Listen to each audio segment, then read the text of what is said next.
প্রথম কথা হচ্ছে তুলসী গ্যাবার্ডকে চেনা দরকার। এই মহিলাটা আসলে কে? এই মহিলাটা হচ্ছে খুব ধান্দাবাজ টাইপের একটা লোক।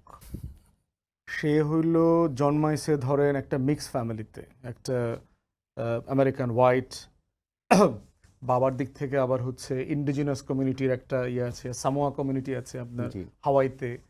এরকম একটা মিক্স ফ্যামিলিতে জন্ম হইছে। তার মা হচ্ছে আপনার হিন্দু ধর্মে কনভার্ট হইছিল। রাইট।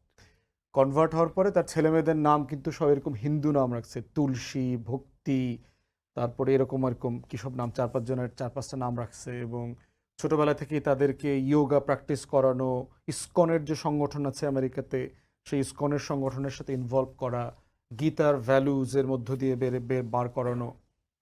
কনভার্টেড হওয়ার জায়গা থেকে বুঝতে হবে, যেহেতু আমরা লম্বা সময় দেশের বাইরে ছিলাম, ওয়েস্টার্ন সেকুলার সোসাইটিতে কিন্তু মানুষ প্রচণ্ড আধ্যাত্মিকতা থেকে অনেক দূরে থাকে।